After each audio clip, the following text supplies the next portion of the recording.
आज संत वाणी में बाबा गुलशन का एक पद लेने जा रहे हैं। बाबा गुलशन 18वीं सदी के मुस्लिम संत हैं। इनके गुरु स्वामी व्रजदास हुए, जो ब्रजभूमि में रहा करते थे।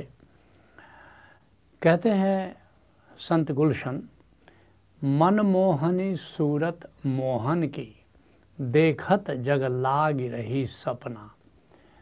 गोविंद कैसा है, गोविंद का स्वरूप कैसा है?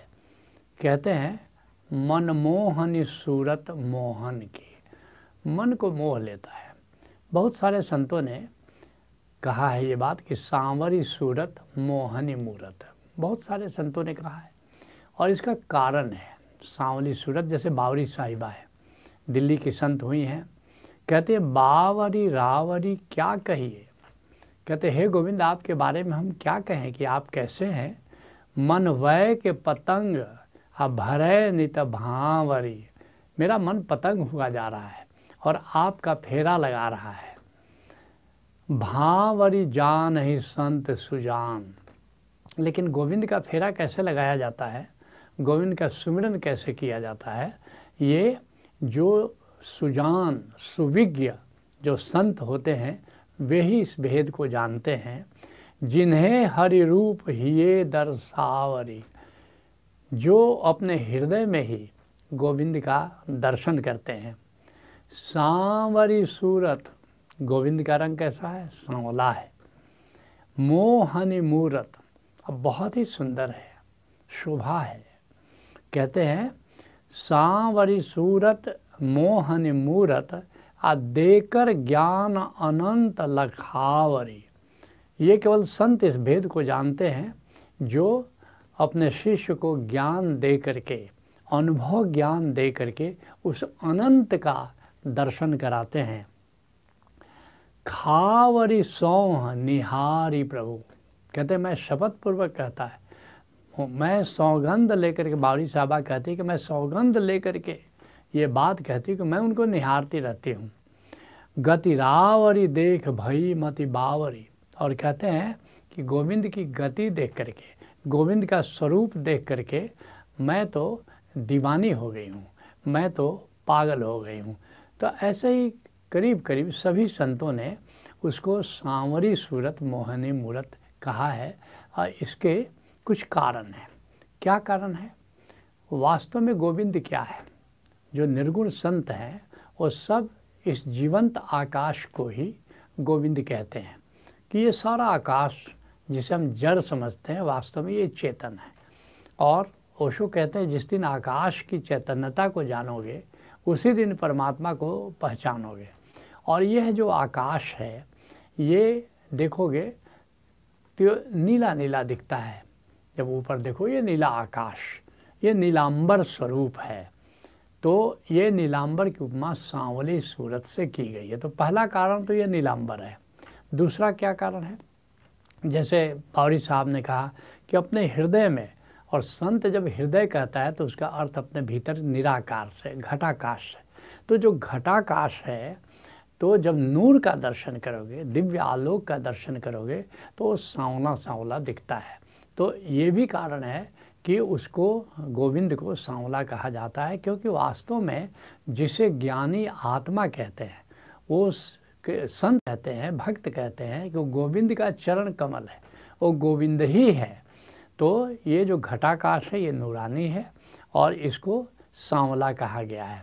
और जो तीसरा कारण है कि कृष्ण को कई लोगों ने गोविंद का अवतार माना है। माना कि निर्गुण संतों ने उन्हें विष्णु का अवतार माना है, लेकिन फिर भी प्रतीकात्मक रूप से देखोगे कि कृष्ण को नीला रंग दिखाया गया है। जो नीलांबर है उसी के कारण कृष्ण को नीला रंग दिखाया जाता है।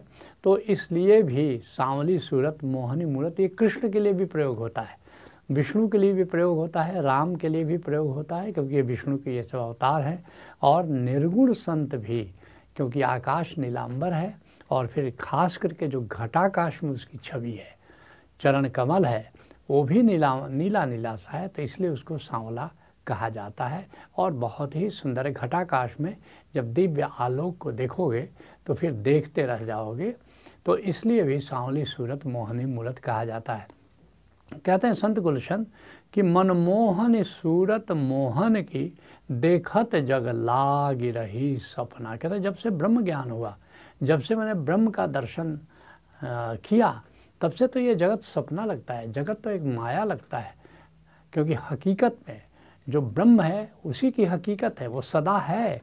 और जिसको हम जगत कहते हैं वो तो आज है कल नहीं है, वो तो क्षणभंगुर है। तो फिर सपना ही, जैसे सपना क्षणभंगुर होता है वैसे ही जगत भी क्षणभंगुर है। इसलिए शंकराचार्य कहते हैं ब्रह्म सत्यम जगत मिथ्या। जिस दिन जान लोगे कि ब्रह्म ही सत्य है, उस दिन ये सारा जगत तुमको मिथ्या लगने लगेगा। इस बात को पलटू साहब कहते हैं, भजन करू मूरख कहू भटके रे। कहते हैं कि अय मूर्ख, अय गंवार, तुम कहाँ इधर उधर सुख के लिए भटक रहे हो, भजन करो। कहते हैं कि भजन करो मूर्ख कहाँ भटके रे। अरे भजन में आनंद है, सुमिरन में आनंद है, संसार में कहाँ तुम भटक रहा है। यह संसार माया के लाश है। लाशा कहते हैं गोंद को। कहते हैं ये संसार जो है ये माया का लाशा है, माया का गोंद है, वो तुमको चिपका लेता है। कहते हैं यह संसार माया के लाशे आ छूटे ना ही जो सिर पटके रे। और एक बार इस लाशा में सट जाओगे, उस गोंद से चिपक जाओगे तो छोड़ता नहीं है, कितना भी तुम सिर पटको। माया बड़ी बलवान है। कहते हैं माया मोह रैन का सपना। और ये जो माया है, माया क्या है? मन का विस्तार है। मोह क्या है? जहाँ जहाँ तुम अपने संबंधों में अटक गए हो, मोह है। कहते ये रात के सपने की तरह है, इसका कोई स्थायित्व तो नहीं है। जैसे सपना टूट जाता है और सपने में जो तुम देखते हो वो सब वृथा मिथ्या लगने लगता है, ठीक ऐसे ही एक दिन ये माया और मोह जो है एक दिन टूटता है, लेकिन तब तक बड़ी देर हो जाती है। आ झूठे माही कहाँ अटके रे। और इस तरह क्यों अटके हो इस झूठे संसार में, माया के संसार में। कहते हैं संत गुलशन, सुख चैन न सांवरी सूरत बिन। कह रहे हैं ना, सांवरी सूरत मोहनी मूरत। कहते हैं गुलशन कि सुख चैन न सांवरी सूरत बिन।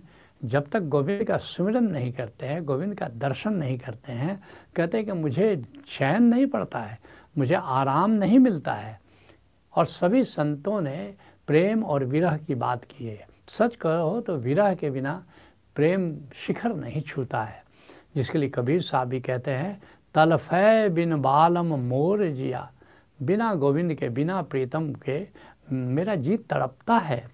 और दिन नहीं चैन रैन नहीं निंदिया। न तो दिन को चैन पड़ता है, न रात को नींद आती है। तलफ तलफ के भोर किया।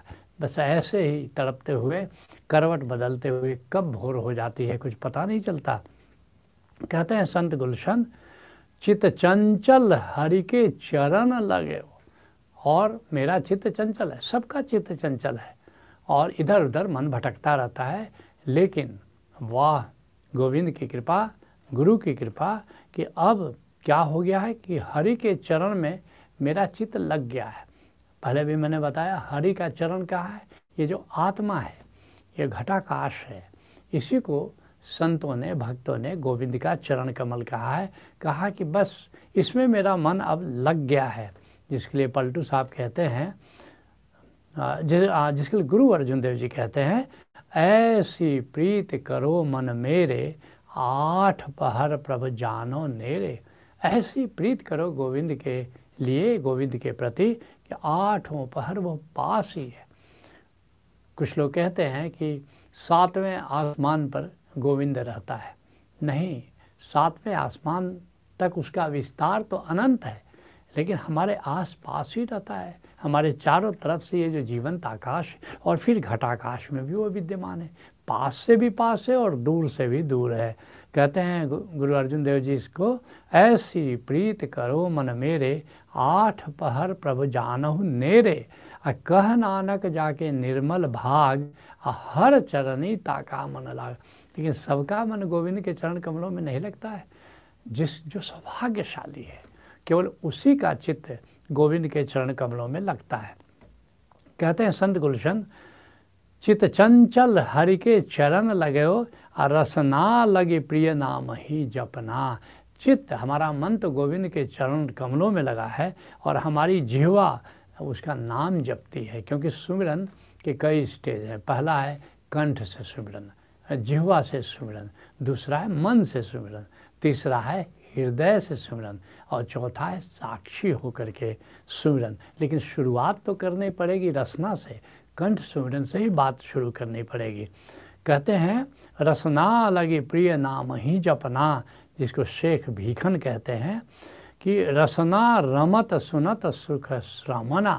कहते हैं कि हमारी जिह्वा उसका नाम जपने में लगी है और कहते हैं रसना रमत असुनत सुख श्रवणा, और हमारे कान उसका यश सुनने में लगे हैं। कोई गोविंद की बातें करे, कोई संत आवे और उसकी बात करे, गोविंद की चर्चा करे, कहता है चित चेते सुख होई, और हमारा मन उसके ध्यान में रहता है और बड़ा मज़ा आता है, बड़ा सुख मिलता है। कह भीखन दोई नैन संतोखे, और देखते देखते हमारी आँखों को अब संतोष हो गया है कि अब गोविंद का असली गोविंद से मुलाकात हुई है। जहाँ देखा तहाँ सोई, और अब तो बाहर भी जहाँ देखता हूँ बस गोविंद ही नज़र आता है, गोविंद के सिवा तो कुछ नज़र नहीं आता है। कहते हैं संत गुलशन, गुलशन तहकीक कर देख लिया। कहा कि मैंने बड़ा खोज किया, बड़ा अन्वेषण किया और अब मैंने देख लिया गोविंद को। गुलशन तहकीक कर देख लिया, जग झूठ जंजाल मन की कल्पना। कहते हैं कि मैंने अब अन्वेषण किया है, उसको देखा है, परखा है, जिसके लिए रविदास साहब कहते हैं गिरिबन काहे खोजन जाई। परमात्मा को खोजने के लिए पहाड़ों में, कंदराओं में, जंगलों में क्यों जा रहे हो? घट अभियंतर खोजहु भाई, अपने घटाकाश के भीतर ही उसको खोजो। अब बाहर खोजत जन्म सिरानो, तीर्थों में जाकर के, जंगलों में जाकर के, ये तो सारा जीवन तुम्हारा ऐसे ही वृथा चला गया। मृग तृष्णा रहे हो उलझाई, और मृग तृष्णा में तुम्हारा चित्त पड़ गया है। जैसे हिरन दौड़ता है रेगिस्तान में, कोई छाया देखता है, तार की छाया देखता है और सोचता है कि यहाँ पानी है, वहाँ जाता है तो देखता तो पानी नहीं है। ऐसे ही तुम सोचते हो कि जगत में सुख है, तो ये तुम्हारी मृग तृष्णा है, जगत में सुख है नहीं। इसलिए कहते हैं बाबा गुलशन, गुलशन तहकीक कर देख लिया, जग झूठ जंजाल मन की कल्पना। जगत जो है, जगत मतलब ये संबंधों का जाल, यही जगत है। ये पेड़, ये चांद और तारे, ये जगत नहीं है। जगत का मतलब ये संबंधों का जाल जो तुमने फैलाया हुआ है, ये सब मन की कल्पना है। अर्थात ये जगत मेरा है, जगत हमें सुख देगा, ये सब कल्पना की बातें हैं, हकीकत नहीं है। जिसके लिए गुरु अर्जुन देव जी कहते हैं तेरे काज ना गृह राजमाल। तुम जो इकट्ठा कर रहे हो ना, बड़े बड़े ऊंचे ऊंचे भवन बना रहे हो और अपने राज्य का, अपने धन का, अपनी संपदा का जो विस्तार कर रहे हो, तो कहते तेरे ये सब काम आने वाले नहीं है। एक दिन सब तुमको छोड़ करके, इन सब को छोड़ करके तुम्हें जाना होता है। तेरे काज ना बिखै जंजाल, और विषय भोगों का ये सब तुमने जो इकट्ठा किया हुआ है, ये भी काम आने वाला नहीं है। और इसट मीत जान सब छले, और ये जो उलझे हुए कि हमारे इष्ट हैं, हमारे मित्र हैं, ये हमारे संबंधी है, ये सब भी छलावा है, इसका कोई अस्तित्व नहीं है। हरि हरि नाम संग तेरे चले। लेकिन हरि नाम जो है, ये जो नाद गूंज रहा है, बस ये तुम्हारे साथ चलेगा, यही तुम्हारा असली सहचर है और यही तुम्हें अब असली मुकाम तक ये पहुंचा देगा। बाकी जो भी संबंधों का जाल है जो संसार में तुमने इकट्ठा किया हुआ है, बस ये तुम्हारे काम आने वाला नहीं है। संत वाणी को यहीं पर हम विराम देते हैं।